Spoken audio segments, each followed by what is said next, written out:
بسم الله الرحمن الرحيم الحمد لله وكفى وسلام على عباده الذين اصطفى أما بعد فأعوذ بالله من الشيطان الرجيم بسم الله الرحمن الرحيم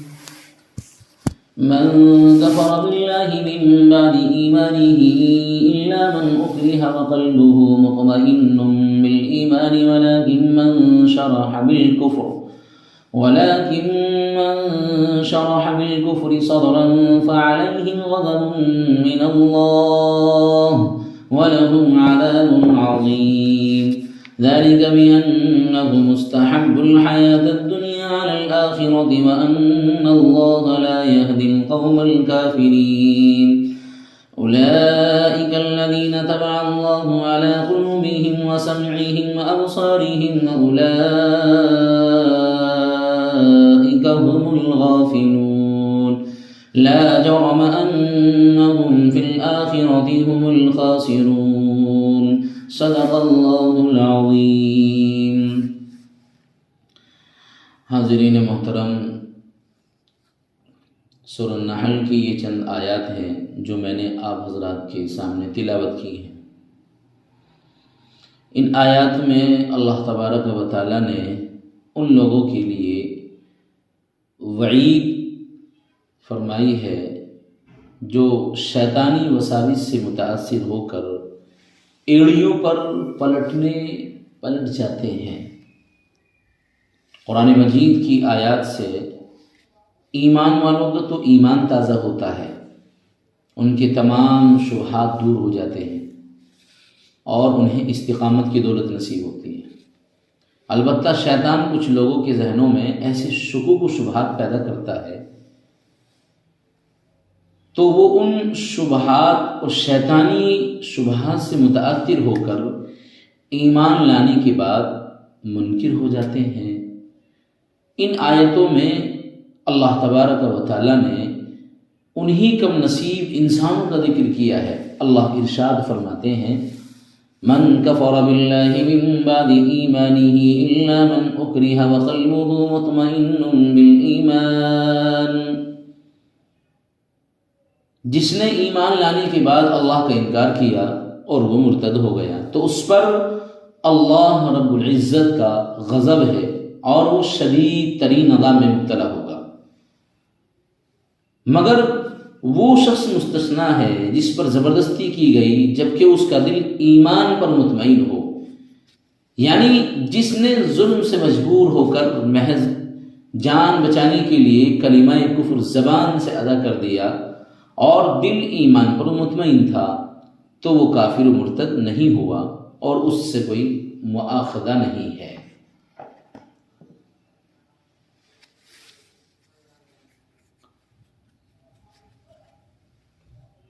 تو عزیزوں،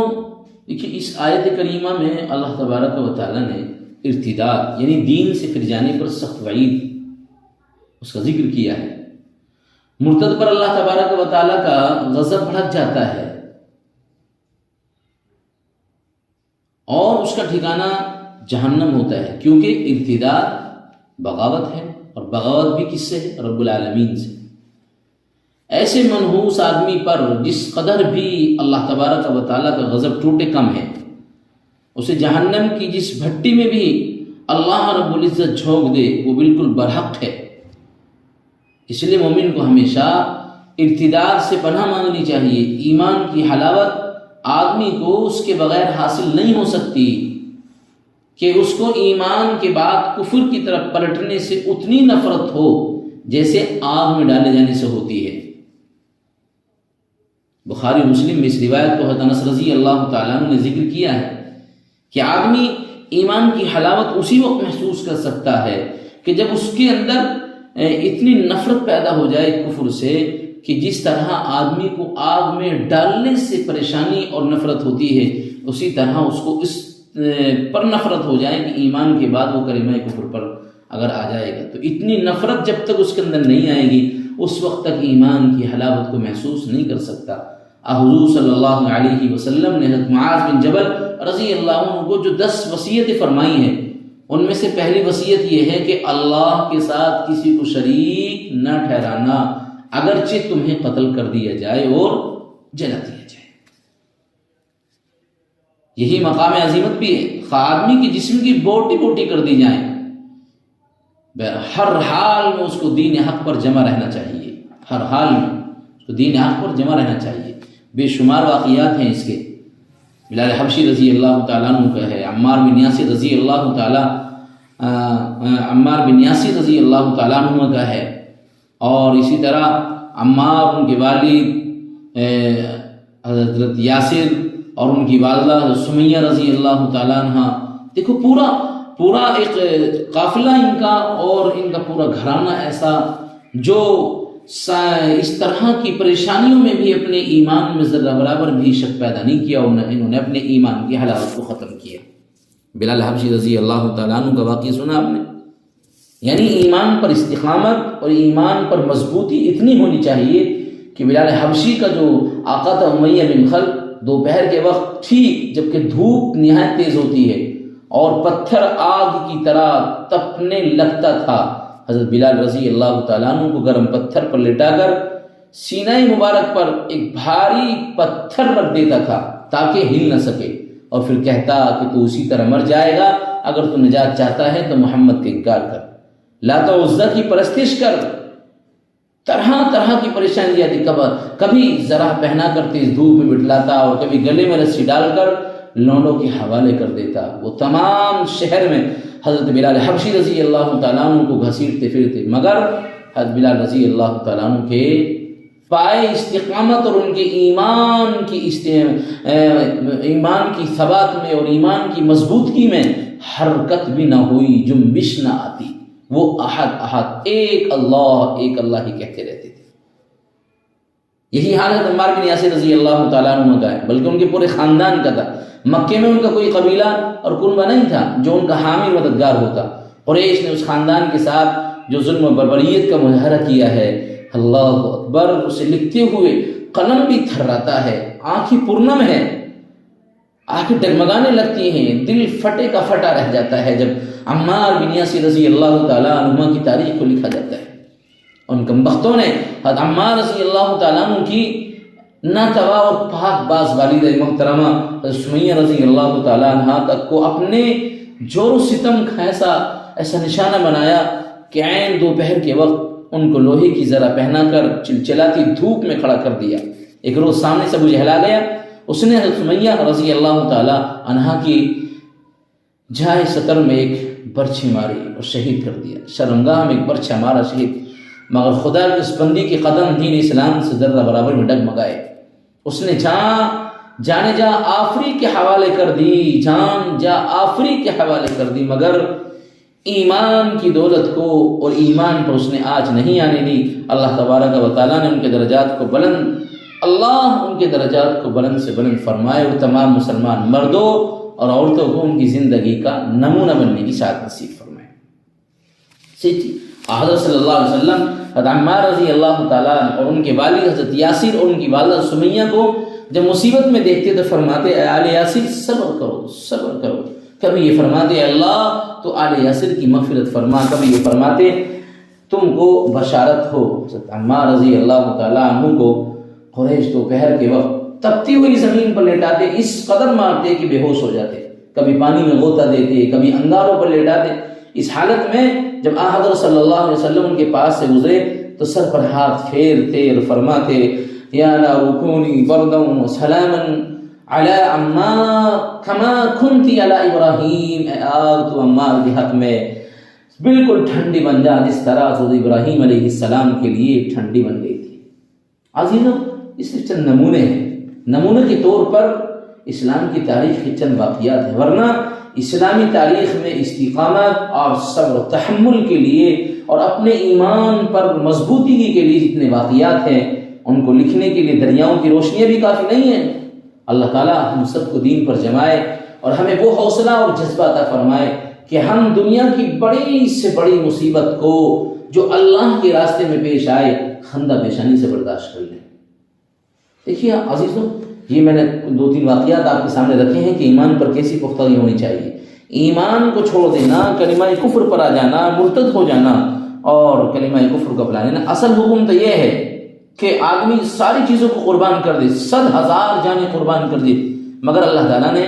اپنی صفت بندہ پروری سے اور اپنی رحمت و عنایت سے اس وقت جب کہ کسی پر سخت مظالم توڑے جا رہے ہوں اور ناقابل برداشت اذیتیں دے کر کلمہ کفر بولنے پر مجبور کیا جا رہا ہو، اس وقت اللہ پاک نے جان بچانے کے لیے کلمہ کفر زبان سے ادا کرنے کی اجازت دی ہے، بشرطے عقیدہ کفر سے محفوظ اور ایمان پر جمع ہوا ہو۔ اکرام کے لفظی معنی ہے کسی شخص کے ایسے قول اور فعل پر مجبور کرنا جس کے کہنے یا کرنے پر راضی نہ ہو۔ تو عزیزوں، اگر یہ حالت بن جائے کہ آدمی کے ساتھ کوئی جبر کر رہا ہے، اکراہ کر رہا ہے اور زبان سے کفر کہنے پر مجبور کر رہا ہے، تو آدمی اپنی جان بچانے کے لیے بشرطے کہ دل میں ذرہ برابر بھی شک اور شبہ نہ آ جائے، اس کلمے کو جو باطل اور برا جانتا ہے اس کو دل سے یہ یقین رکھے اور دل پر مطمئن ہو تو اس پر کوئی گناہ نہیں ہے، اور اس پر کوئی اسی طرح کا یوں نہیں کہا جا سکتا کہ یہ مرتد ہو گیا یا کافر ہو گیا، بلکہ ایسی حالت میں اپنی زبان سے انکار کر سکتا ہے۔ فقہ کی اصطلاح میں اس کو اکراہ ملجی کہا جاتا ہے، کہلاتے ہیں۔ اس لیے عزیزوں، جن کے اللہ کے نبی علیہ السلام کی ایک روایت ہے عمار بن یاسر رضی اللہ تعالیٰ عنہ، جن کے متعلق نبی پاک علیہ السلام کا ارشاد ہے کہ عمار سر سے پیر تک ایمان سے بھرے ہوئے ہیں۔ ان عمار بن یاسر رضی اللہ عنہ کی آنکھوں کے سامنے ان کے والد اور ان کی والدہ کو سخت عذاب دے کر شہید کر دیا گیا تھا، اور خود ان کو بھی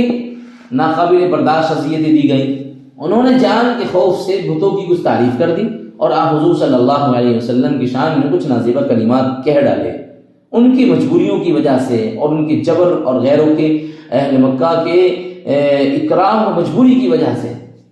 پھر دشمنوں سے رہائی پا کر روتے ہوئے، دشمنوں نے چھوڑ دیا، پھر روتے ہوئے آپ حضور صلی اللہ علیہ وسلم کی خدمت میں حاضر ہوئے، عرض کیا یا رسول اللہ، مجھے اس وقت تک نہ چھوڑا گیا جب تک میں نے آپ کو برا اور ان کے معبودوں کو اچھا نہ کہہ دیا۔ آنکھوں سے آنسو گر رہے ہیں۔ آپ نے پوچھا کہ عمار، جب تم یہ کلمہ بول رہے تھے تو تمہارے دل کا کیا حال تھا؟